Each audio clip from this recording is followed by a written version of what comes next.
Salam Malaysia Madani. Kanta 744 mendahului berita dimulakan dengan rangkuman berita utama dalam segmen Esensi.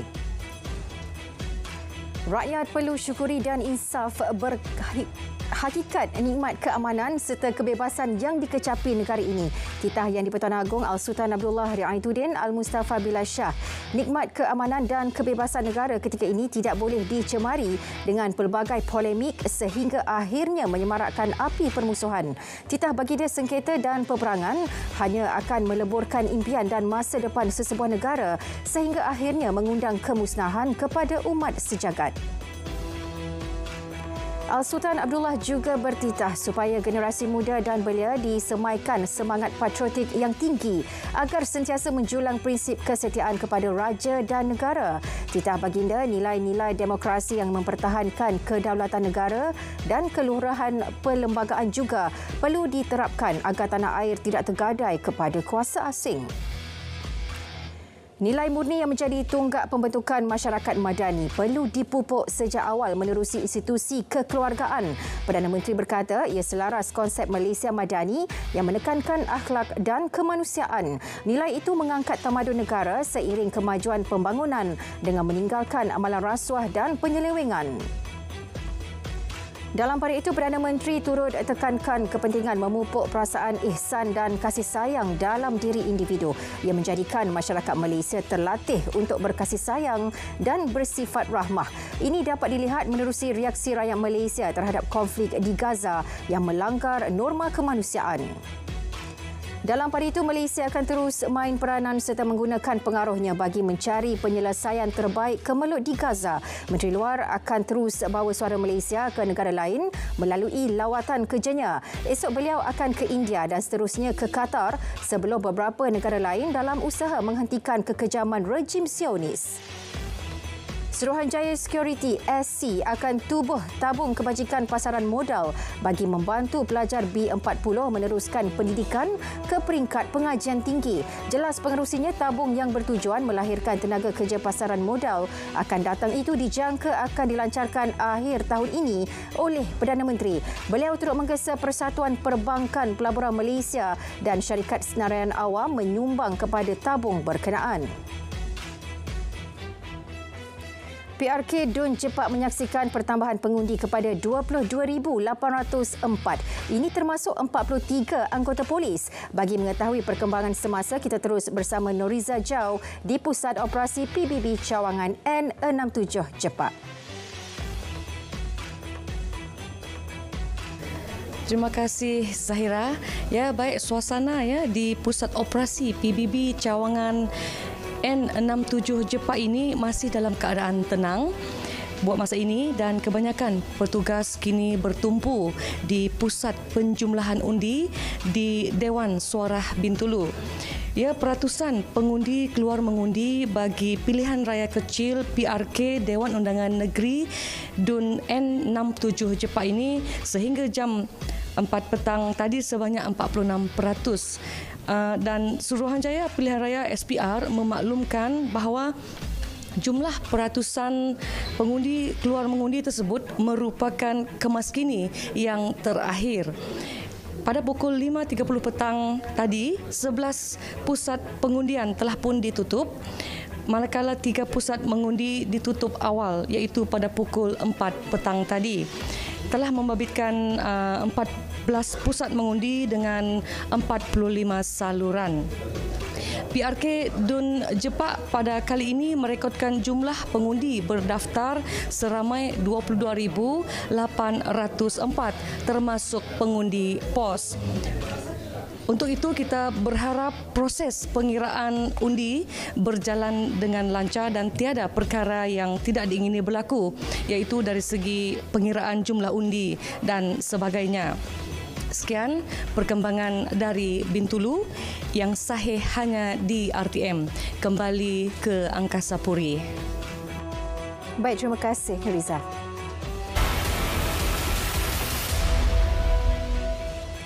12 penumpang berdepan detik cemas selepas bas dinaiki terbalik di kilometer 51 Lebuh Raya Utara Selatan awal pagi tadi. Bagaimanapun, kesemua mangsa yang berumur 26 hingga 62 tahun selamat dan hanya mengalami kecederaan ringan. Pemandu bas 45 tahun pula alami kecederaan di tangan. Ini pula kes godam papan menu digital sebuah restoran makanan segera di Kuala Langat. Menurut Ketua Polis Selangor, 2 suspek yang ditahan dipercayai turut terlibat dengan aktiviti sama di sebuah lagi premis di kawasan berkenaan. Siasatan awal dapati modus operandi kedua-dua kejadian adalah sama. 2 lelaki berumur 26 tahun itu ditahan di sekitar Petaling Jaya dan Ibu Negara pada Selasa lepas. Siasatan lanjut masih dilakukan berkaitan kes terbabit. Aduan berkaitan pembakaran terbuka di Kelantan mencatatkan peningkatan hampir 80%. 105 kes dilaporkan sejak Januari hingga Oktober lepas berbanding 75 kes bagi tempoh sama tahun lalu. Menurut Pengarah Jabatan Alam Sekitar Kelantan, Kota Baru mencatatkan aduan tertinggi iaitu 55 kes diikuti Bacok 14 dan Pasir Mas 13 kes. Kebanyakan aduan diterima daripada kawasan yang mudah terbakar dan berdekatan dengan penempatan penduduk. Perkembangan banjir di Perak. Setakat 6 petang, jumlah penduduk terjejas banjir di negeri itu seramai 280 orang daripada 78 keluarga. Sekretariat Jawatankuasa Pengurusan Bencana Negeri menerusi kenyataan memaklumkan setakat ini 4 pusat pemindahan sementara PPS masih beroperasi di 2 daerah yang terlibat. Sementara itu, sebagai persediaan hadapi monsun Timur Laut, RM3.4 juta disalurkan kepada Majlis Perbandaran Teluk Intan. Jelas Menteri Pembangunan Kerajaan Tempatan, ia bagi kerja pembersihan dan naik taraf sistem peparitan di semua kawasan perumahan di daerah itu. Ia akan dilaksana segera bagi mencegah banjir. Pemantauan dan pemeriksaan harga ayam setiap hari di seluruh negara. Menurut Timbalan Menteri Perdagangan Dalam Negeri dan Kosar Hidup, ia dilaksana lebih 2,000 anggota penguatkuasa selain dibantu lebih 900 pegawai pemantau harga KPDN di hampir 1,500 premis perniagaan. Tiada aduan kenaikan harga ayam di Kedah. Pengarah KPDN Negeri memaklumkan hasil pemantauan mendapati harga bahan mentah itu terkawal. Bagaimanapun, harga ayam di Langkawi sedikit berbeza atas faktor pengangkutan. Orang ramai diminta segera buat aduan kepada KPDN jika terdapat kekurangan bekalan atau kenaikan harga melampau. Masjid di seluruh negara disaran tubuhkan tabung rahmah kasih. Jelas Menteri di Jabatan Perdana Menteri Hal Ehwal Agama, ia bagi membantu karya terutama golongan memerlukan untuk mendapat bantuan kecemasan termasuk bantuan segera berupa wang tunai. Ini juga antara inisiatif yang boleh merakyatkan masjid. Menjadikan hidup sihat sebagai budaya hidup khususnya dalam kalangan kanak-kanak. Itu objektif utama program Kembara Sihat Happily bersama Didi and Friends bertemakan tingkatkan imuniti, budayakan hidup sihat. Program yang memfokuskan pembudayaan hidup sihat itu dilaksana secara bersiri di 5 zon seluruh negara bermula di zon tengah iaitu Putrajaya.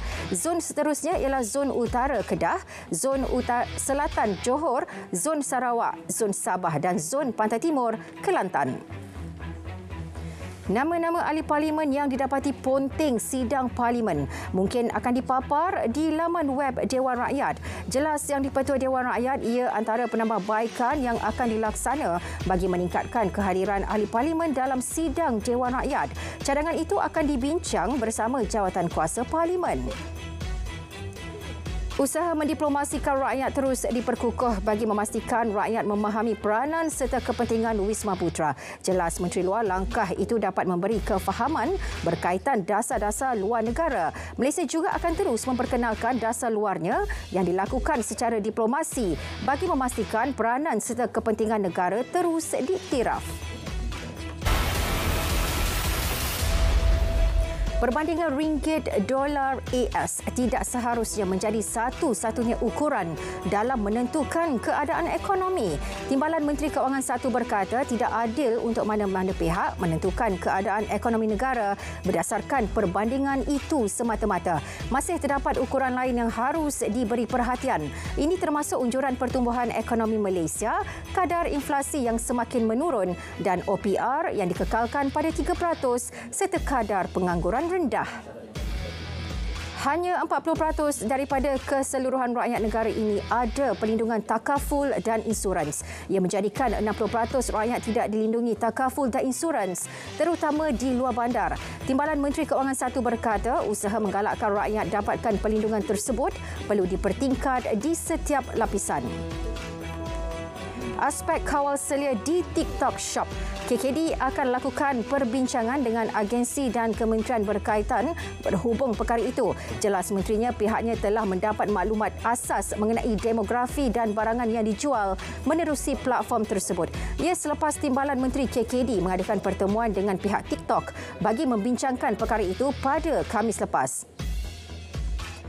305 siswazah Belia Bumi Putra terpilih menyertai program Jumper Grade PUNB 2023. Peserta akan menjalani program latihan keusahawanan digital sebelum layak mendapat geran dana permulaan perniagaan. Geran tersebut bagi membolehkan peserta memulakan perniagaan secara dalam talian. Program dengan peruntukan dana 3.5 juta ringgit bertujuan membudayakan keusahawanan dalam kalangan Belia Bumi Putra. Malaysia mengutuk sekeras-kerasnya tindakan tidak berberi kemanusiaan rejim Zionis menyerang kamp Jabalia, kamp pelarian terbesar di Gaza. Wisma Putra dalam kenyataan berkata, serangan kejam pada Rabu lalu telah membunuh ratusan nyawa dan mencederakan lebih ramai individu tidak berdosa, termasuk wanita dan kanak-kanak. Jenayah kemanusiaan Zionis itu telah lama melanggar dan mengabaikan undang-undang antarabangsa serta menolak banyak resolusi Majlis Keselamatan PBB. Sekurang-kurangnya 15 orang lagi maut dan 60 orang cedera selepas rejim Zionis mengebom Hospital Al-Shifa. Bom itu menyasarkan ambulans yang dalam perjalanan membawa pesakit bagi mendapatkan rawatan di Mesir menerusi sempadan Rafah. Lebih 50,000 penduduk Gaza berlindung di hospital berkenaan bagi mendapatkan perlindungan sejak perang tercetus. Bukan sahaja hospital, rejim Zionis turut membedil sebuah sekolah Usama Zaid yang terletak di utara Gaza. Sekolah tersebut menjadi tempat pelindungan bagi orang awam yang kehilangan tempat tinggal dan berlindung dari serangan penjajah Israel. Lebih 9,200 rakyat Palestin, termasuk di tebing barat, dibunuh rejim Zionis dalam tempoh sebulan sejak perang tercetus sejak 7 Oktober lalu. Setiausaha PBB Antonio Guterres terkejut dengan serangan tentera Zionis ke atas konvoi ambulans di Gaza. Perdana Menteri Ireland Leo Varadkar juga mengkritik keganasan Yahudi itu. Persatuan Palang Merah Antarabangsa IFRC sangat kesal dengan serangan ganas Zionis. Dalam pada itu, tentera Israel menyiarkan rakaman serangan darat di Gaza. Di Ramallah, tebing barat, penduduk Palestin berbalas serangan dengan pengganas Israel semasa pengebumian pemuda Palestin Ibrahim Ziad yang ditembak mati penjajah Zionis. Ketegangan di tebing barat semakin meningkat susulan serangan serta serangan tanpa henti dilakukan rejim Yahudi di Gaza. Masyarakat antarabangsa terus mengadakan protes terhadap pengganas Zionis. Di United Kingdom, ratusan penunjuk perasaan berkumpul di stesen King's Cross, London bagi menggesa gencatan senjata di Palestin. Protes sama turut diadakan di Vancouver, British Columbia. Saudara, Kanta 744 berakhir di sini. Dari sungai hingga segara, Palestin pasti merdeka. Malaysia Madani, tekad perpaduan, penuhi harapan. Assalamualaikum.